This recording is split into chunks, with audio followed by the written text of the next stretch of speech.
The world's in trouble, but today you've got an opportunity to step up and to save it. Let me explain. Recently I recorded a video about the scholar's checkmate and how to stop it. I thought it's just a little useful piece of advice. Little did I know. It turned out that the problem is much bigger than I thought. The video quickly got a lot of views. It already has over 700,000 views and it keeps gaining. It turned out that so many players are annoyingly going for the scholar's checkmate. In fact, here is one fun fact. I've checked the database and, for example, in this position, the move queen to f3 aiming for the scholar's checkmate is the second most popular move in this position. Can you believe that? This is ridiculous. Ahead in popularity compared to some normal moves such as knight c3 or d3, etc. So it is crazy that so many tricksters are still trying to go for the scholar's checkmate you and try to fool you in this, primitive stuff. So I've decided that we're going to stop it once and for all. And for that reason, we're going to be brutal today. The goal is not just to stop this, but to make your opponent regret their decision to play it against you, make them suffer, make them feel really upset about this idea so that they shift to some normal chess, okay? And if you're ready to be brutal today, let's go ahead and get started. You're probably aware of the scholar's checkmate, but just in case, here's a quick overview.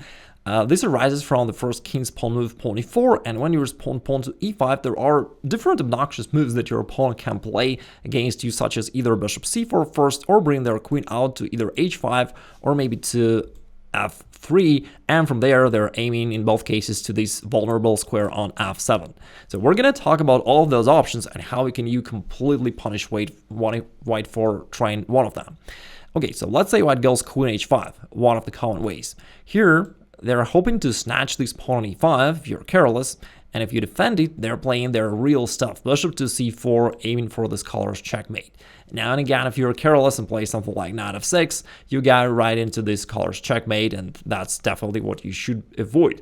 Instead, like normally plays pawn g6, then white drops back their queen to f3, renewing the checkmating threat once again. And here, the right way is knight to f6. At this point, white is at the crossroad. They may keep playing aggressively, trying to beat you quickly within a couple moves with different little tricks, or they may switch back to kind of normal chess, saying, okay, this didn't work out, but still I have this active queen along this file, and maybe I'm gonna play something like d3, bishop g5, put this pin, and just transition into a more normal chess attack. Again, in both cases, I'll show you really effective solutions. But let's start off with the most aggressive options of white. Those tricksters often will go for these most aggressive moves. One of them is pawn g4. White is relentless in their pursuit of the scholar's checkmate. They want to play g5, drive this knight away, and still play queen takes f7. What are you going to do in this case? Well, the first thing is we don't really want to defend, because white's attack is unsound and we want to punish white, we want to counterattack. Of course, you got to be careful because, if somehow you move this knight away, indeed you get to be checkmated. Therefore, you need to watch over this queen and where it can go. But basically, we do not want to defend, we want to counterattack. And you achieve that here with the move knight to d4. So instead of dealing with this threat, we start our counterattack. We attack the queen over here, as well as this pawn on c2, which is really bad for white because from there, the knight is going to fork the king and the rook, which forces white's queen to go all the way back to d1 probably, and at this point you could just take this pawn on e4, but again, we're going to be brutal, so one pawn is not enough. We're going to play pawn d5, attacking this bishop, but also opening up our own bishop so that it can get involved into our attack with no additional time. And after pawn takes here, now the bishop comes out to g4, hitting the queen once again. And at this point, white may regret their decision to try the scholar's checkmate against you, but now it is too late. What can they really do? They gotta cover their queen somehow. Doing this with a knight really doesn't work, because if knight to f3 check to the king and king f1 leads to a pretty nice checkmate delivered by just the bishop and the knight. So that's definitely not the solution for white, and usually they don't play this. Instead, let's take a couple moves back. Here they usually play pawn f3, hoping to gain a tempo by attacking your bishop. But you play another nice move, knight to e4. At first it may seem like there's some weird challenge to put as many minor pieces on the first rank as you can, but it's not the case. Knight e4 actually aims to continue your attack, okay? So first of all, they cannot take it, because then that'll expose their queen and you'll grab it. But what if they grab the bishop? In this case, well, you play queen h4. That was actually the intent of moving your knight. So that clears the path for the queen. And now queen h4 checks the king. It has to go to f1 and then queen to f2.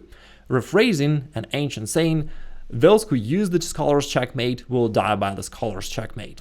Another aggressive attempt of white in this critical position of this color's checkmate is to move queen to b3, kinda in style of white dancing around with their queen, desperately trying to get to this pawn on f7 and get you in trouble. Most players here play queen to e7 trying to defend the pawn, but instead there is a move which is a lot more aggressive and of course a lot stronger. It actually wins the game right away. It's the move knight to d4. Once again we counterattack the queen with the same move knight to d4, and similarly the knight here hits the pawn on c2 as well, therefore the queen can't go far away anyway. Now, anyway, while I will be happy to grab the pawn because that's what was the aim of their last move, and our king goes to e7. Now, white's in trouble, actually, because the queen has to maintain the guard of this bishop, if not it's going to be captured by the king, but also it's going to keep maintaining the guard of this pawn. The only normal move is queen to c4, but then you play b5 to drive this queen away, and in most cases they do play queen to c5, but actually white is lost anyway, and after queen to c5, you could just take the bishop, but since we decided to be brutal and to make white suffer, I recommend the other move, pawn d6. Instead of just grabbing the bishop, we're hunting for a bigger fish. We want to grab the queen. Because notice that there aren't that many squares for the queen to go to. Also, if it goes away somewhere to, b4 or a3, you can always grab over here, delivering a check to the king and attacking the queen. Therefore, all the squares from c2 are basically unavailable for the queen. So let's take it back. That's why they're going to play queen to c3, at least trying to defend the pawn. And again, you could take the bishop, but we instead play knight takes e4. We keep the hunt of the queen. And, again, your knights, as well as the bishop from h3, control pretty much all the squares around. So they're going to play queen to d3. You still play knight c5. You keep attacking the queen. It looks like the variation is long, but basically we keep attacking the queen all the time, and therefore it's easy to find those moves. Queen goes to b4, c3. Now we go pawn b4. Attacking it once again, and it still has to maintain the guard of this pawn, so queen c4 is forced.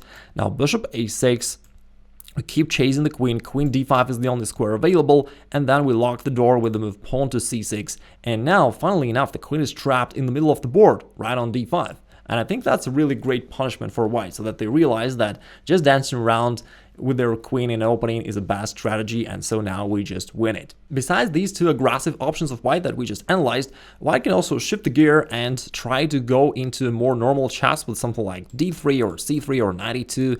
And I recorded that video just not long ago where I covered all these variations and how you can beat white in that case. Therefore, I recommend that you check it out later. And for now, let me show you another version of the scholar's checkmate that often used by stronger opponents. At this position, instead of playing queen h5, which is a more beginner level attempt, many of the stronger level opponents will start off with the move bishop c4, pretending like they're playing normal chess. And then regardless of whether you play knight f6 or knight c6 or basically any other move, let's say knight to c6, they play queen to f3. Hoping for a couple things. The first thing is that you could pre-move your next move, something like bishop c5, and then they'll just deliver this queen takes f7 checkmate. Also, their another hope is that after you, let's say, play knight f6, once again, they can try to shift to a kind of more normal chess. They tried out this quick trap against you, didn't work out. They say, okay, let me try some normal chess now and a little bit postpone my attack. And so instead, in this position, they play something like pawn c3 to cover this square d4. They're aware of your knight aiming to the square, so they cover that. And as I said, stronger level opponents sometimes play that, aiming for, some d3 and bishop g5 in the future and develop their attack a little bit later. In this position, of course, usually people just play normal developing chess, but our goal is to punish white, right? So we're going to play aggressively. And one of the common classical chess rules says that you got a counter strike in the center when your opponent plays some weird attack on the side. And we're going to do just that with the move pawn d5, which is another common attacking pattern here for black to start their counter attack. White captures, and you can now recapture right now because this pawn is defended twice. Therefore, if you capture it, you just lose the knight. But if you instead counter attack with the move pawn e4, counterattack the queen, forcing it to move. And in most cases, white plays the wrong move queen e3, but you have really nice second game in any case. Let's say queen goes to e3, and now again, instead of just taking the pawn, because in that case you lose this pawn on e4, you could instead move this knight to e5. Once again, you keep attacking with your every move. This time we're attacking the bishop, and as it goes back, they usually play bishop to b3.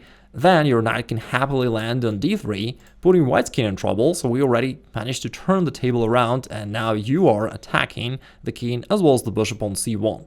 Therefore, they move their king to d1, but now you can bring out your bishop with a tempo, hitting the queen, as well as indirectly, hitting this pawn on f2, so basically you are already winning.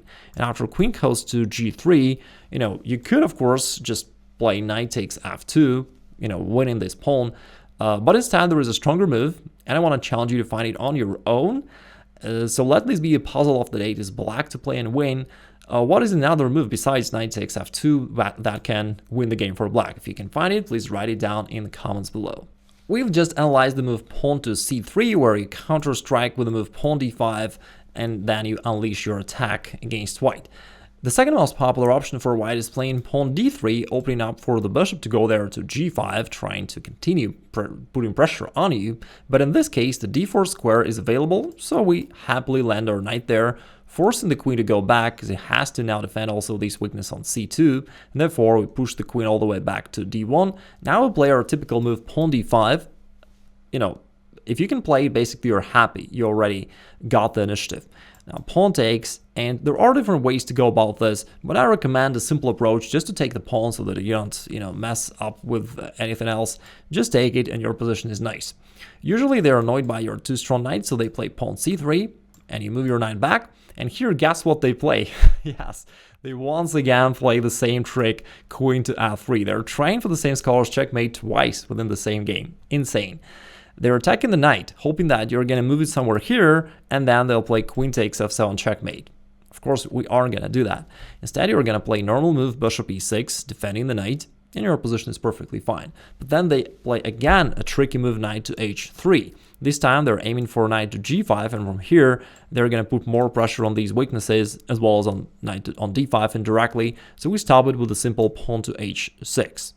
Now they cannot find any attacking moves anymore, and therefore they just castle. Now, most players who play this as black play some normal development moves such as bishop to e7, and that is fine, but again, our goal is not just to play normal chess, right? We're going to be merciless and punish white for their wrong playing and opening, so we're going to play a bold move pawn to g5. Our goal is to play pawn g4, which is a double attack to the queen and the knight. And by the way, even if there is no queen there on f3, g4 traps the knight anyway because it has nowhere to go. Therefore, basically white is defenseless. They cannot do anything against this simple threat, and then we grab the knight. They do try their last trick, queen h5, which pins this pawn, and so they hope for some knight takes g5 stuff anyway. But again, you just got to be careful, always watch over this queen and what white aims to do. So we do play knight f6 and kick it away. White is forced to go back now, and then we finally play pawn g4 anyway, and we reached our goal. The knight is trapped. White can't trade off the bishops, it doesn't change anything, the knight is still trapped.